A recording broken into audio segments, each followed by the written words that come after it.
سامعین، قرآن کا انکار کرنے والوں سے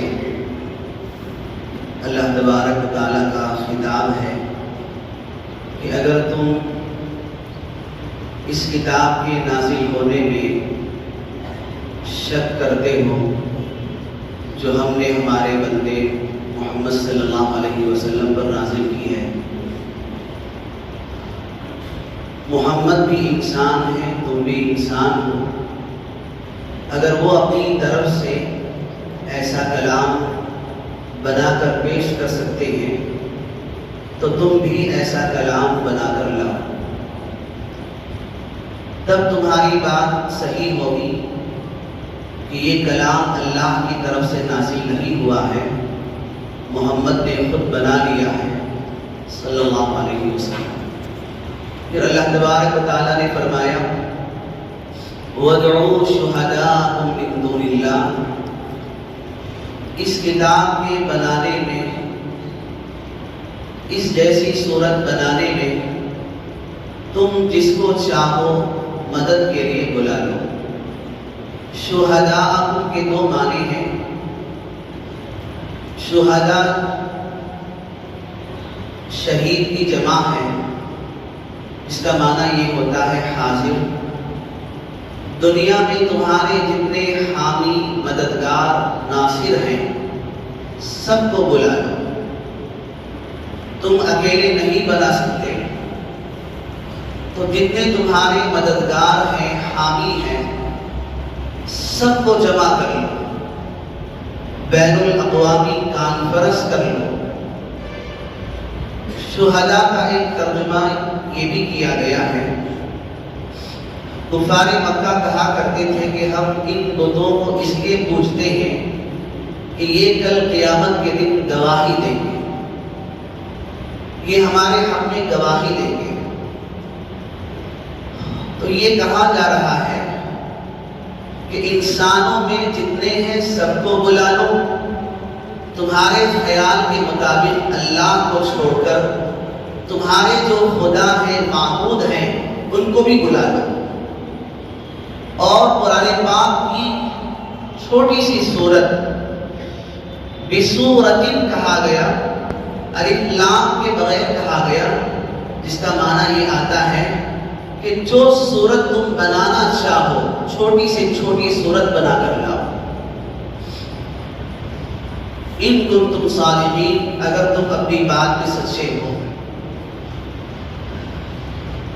آپ حضرات کے علم میں ہونا چاہیے یہ چیلنج عرب کے مشہور فصحاء، بلغاء، شعراء کے سامنے کیا گیا، جن کو اپنی زبان پر ناز تھا، جو برجستہ اشعار کہا کرتے تھے، فوری طور پر اشعار کہتے تھے.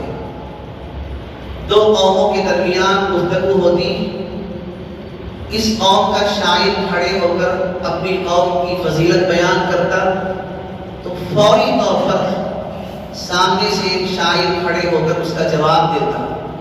برجستہ اشعار کہا کرتے تھے اور فصیح و بلیغ گفتگو کیا کرتے تھے.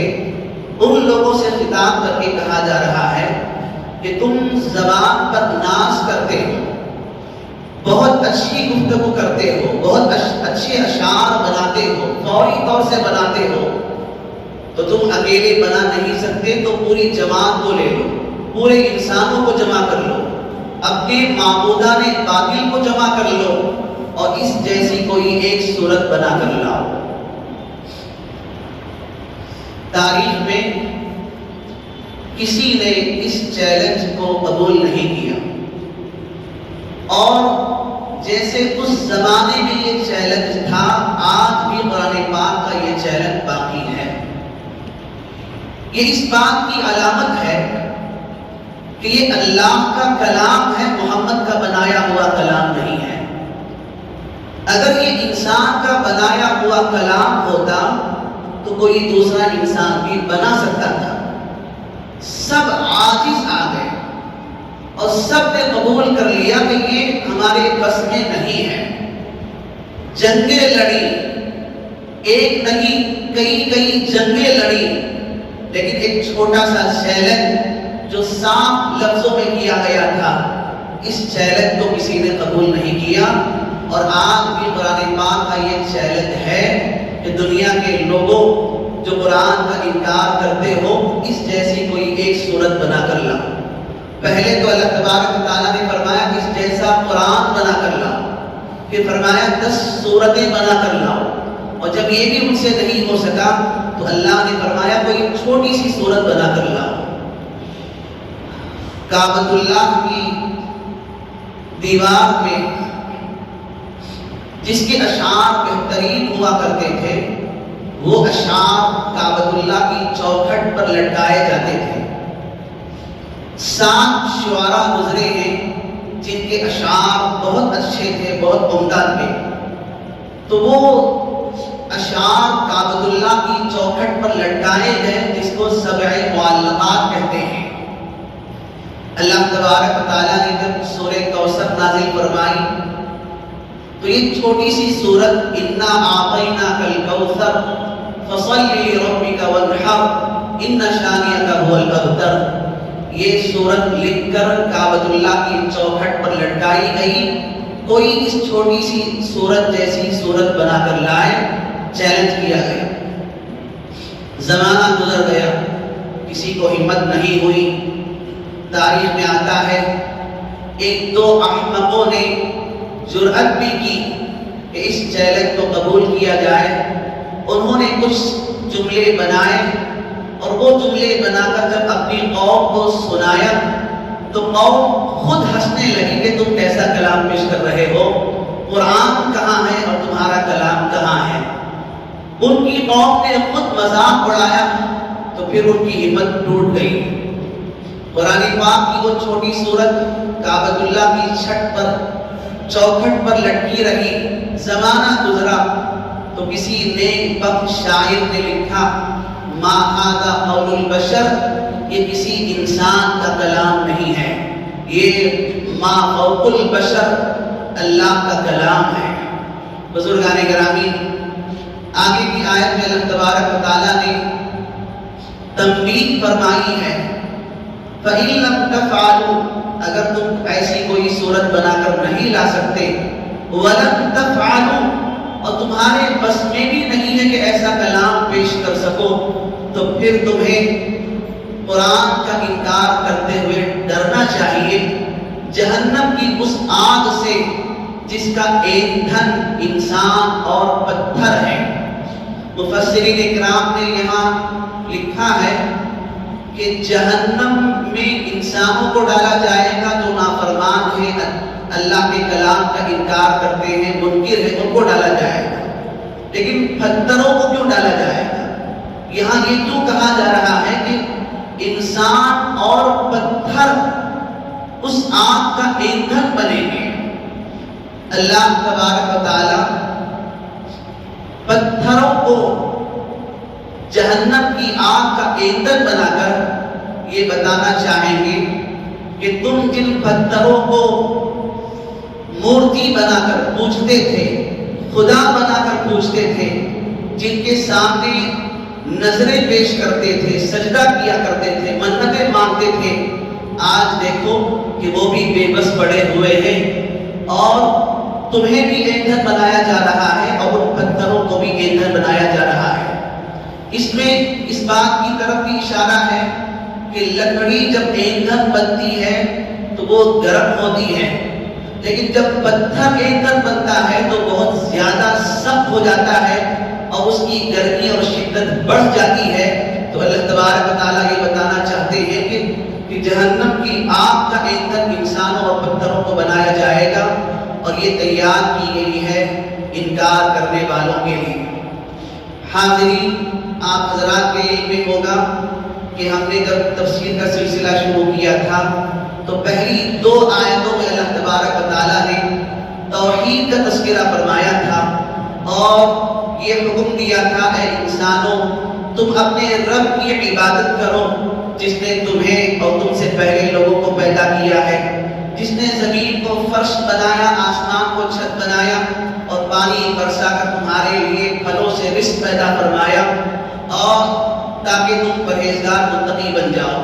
ان دو آیتوں میں توحید کی تعلیم تھی اور ان دو آیتوں میں نبوت کے معجزے کا تذکرہ ہے، گویا رسالت کا تذکرہ ہے۔ رسول اللہ صلی اللہ علیہ وسلم کی رسالت کو ثابت کیا جا رہا ہے۔ رسول اللہ صلی اللہ علیہ وسلم کو بہت سارے معجزے دیے گئے، لیکن قرآن رسول اللہ صلی اللہ علیہ وسلم کا بہت ہی اعلیٰ ترین معجزہ ہے۔ حضور دنیا سے رخصت ہوئے، آپ کے ساتھ آپ کے وہ معجزات بھی دنیا سے چلے گئے، لیکن قرآن کا معجزہ یہ قیامت تک باقی رہنے والا ہے۔ جب معجزہ باقی ہے تو نبوت بھی باقی ہے، لہذا کسی اور نبی کے آنے کی ضرورت نہیں ہے۔ تو ان دو آیتوں میں اللہ تبارک و تعالیٰ نے نبوت کی دلیل پیش فرمائی، معجزے کا تذکرہ فرمایا، گویا رسالت کا تذکرہ فرمایا۔ تین اہم ترین عقائد ہیں، توحید، رسالت اور آخرت۔ اعدت للکافرین میں کہ یہ جہنم کی آگ تیار کی گئی ہے کافروں کے لیے، اس میں یوم آخرت کی طرف اشارہ ہے۔ اللہ تبارک و تعالیٰ نے تین اہم ترین عقائد کا تذکرہ فرمایا ہے۔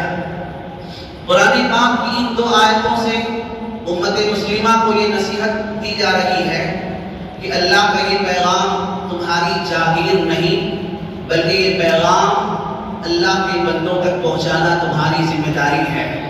میں نے گزشتہ کل بھی عرض کیا تھا، قرآن پاک کے جو شکوک و شبہات لوگوں کو ہیں، ان شکوک و شبہات کو دور کرنا مسلمانوں کی ذمہ داری ہے۔ قرآن کا پیغام اللہ کے بندوں تک پہنچانا مسلمانوں کی ذمہ داری ہے۔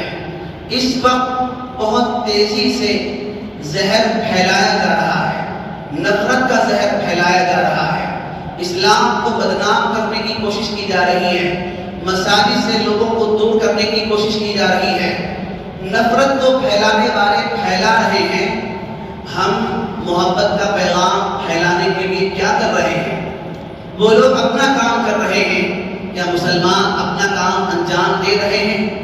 بزرگان گرامی، یہ مہینہ رمضان قرآن کا مہینہ ہے، اللہ کے بندوں کو اللہ کا پیغام پہنچانا اور جو شکوک و شبہات ہیں ان شکوک و شبہات کو دور کرنا امت کی ذمہ داری ہے۔